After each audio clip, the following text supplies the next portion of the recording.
Okay. You want to do your intro? You want to try? Courtney said. I mean, it is a pretty phenomenal intro. Yeah, you should do one. I was underwater. Welcome back to another episode of Between Two Bonsais with two Steves. And today, it's just good to be back, isn't it? Got all these new people. Isn't it good to be? I was doing the intro. Well, you want to talk? Go ahead. What are we talking about? Now you threw me off, to be honest with you. I didn't realize I was working with such a diva. Oh, that didn't come out right. So what are we talking about? What do you got? Okay, so this is just based on something that just happened today. Oh, boy. That I thought was, we go and we have our little, we got to do these Between Two Bonsai episodes where we can talk about, we want to come in fresh so it feels real and is real and not just like us scripting a bunch of stuff. So when we went to, I won't name the business, but we went to get a coffee and like, hey, well, let's at least come up with a few ideas. We walked into a business. It was like a store, a convenience store, and I was overwhelmed by the smell of mothballs. And I was like, oh my God, it smells like like my grandmother's attic in here. God rest her soul. And you went and got your thing, and the deeper I went into this store, like my nose started burning, and I was like, what would be in the air other than mothballs to make it smell like they were? They should need to fumigate it. Rotten products. The point that I want to make, because it's going to tie into something we do. Okay. We do here, other than stink. We have to. The point I want to make is it's a beautiful little store, wonderful little store. They all top of the line products. It's boutique. It's like the generic term boutique. It's everything you would think of in a little kind of ducking convenience store, except I couldn't get past the damn smell of mothballs. And it made me sick, and it made me not want to buy anything. So we started talking. I was like, hey, man, have you heard about, it's been around for a few years now, but I've had a few experiences lately where I've really noticed it, that people call it scent marketing, scent branding. But basically the idea of pumping aromas into the air at certain experiential businesses to keep they say it does everything from the value perception of the store itself or the restaurant to keeping people lingering longer, to even influencing like the olfactory nerves to the point where it's triggering memories and therefore you're feeling closer to something that maybe you're visiting for the first time. And I started thinking about it. I see it everywhere I go now. And I'm wondering, is it the aroma based, the scent branding, or is it legit? And that's kind of where we're at now with brand experiences. Is it real or is it fake? So if you had anything lately besides the mothball store where you now looking back at it or like...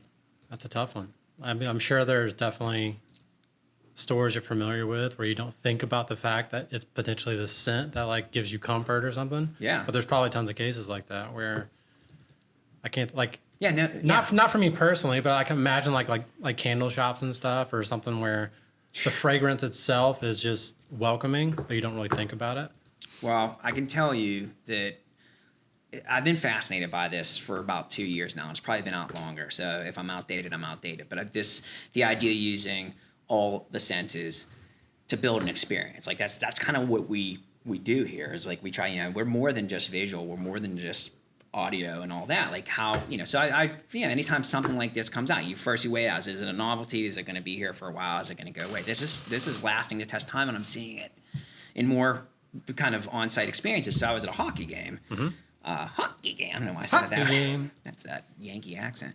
I was at a hockey game last week, and there's this. It's just every time you go into this particular arena, it's up in Raleigh. There's a very I can't just. It's the same scent. It's wonderful. It smells like a mix of candy, barbecue, and old people.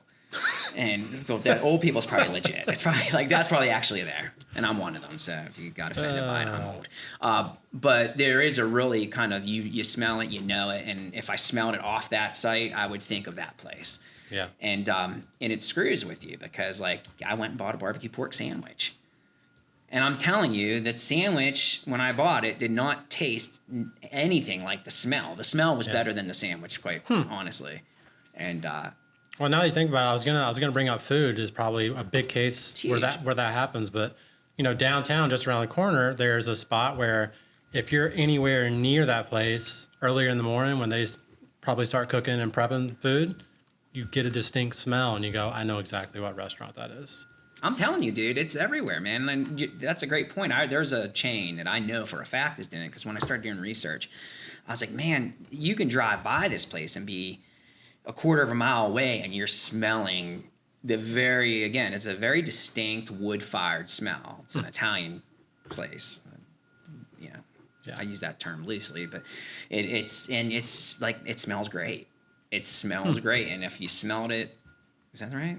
Yeah. If you smell it when you're not there, you would think of it. And but it's just bizarre to me as branding people to think like we have basically monopolized every single scent or sense to try to draw people closer. Yeah. And does it become dangerous? Does it become almost like the false advertising like I had, where it's like, man, I'm getting some barbecue pork. I get that barbecue pork, and it's like, I'm just gonna go stand over by the restrooms because that's where they're pumping it out from. There's probably smells better. There's probably, I hate to it's say a gross it, visual, but there's probably manipulation there, or it's that's how everything is these it's days. Influencing. I mean, it's no different than people buying stuff online because they see a famous person promoting it who gets paid to promote it. But it's interesting, and I guess the other thing it makes me think of, at least, is like, what's next?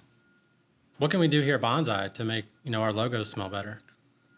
We can pump in, I don't know, Chipotle. Or what's the patchouli? What's the?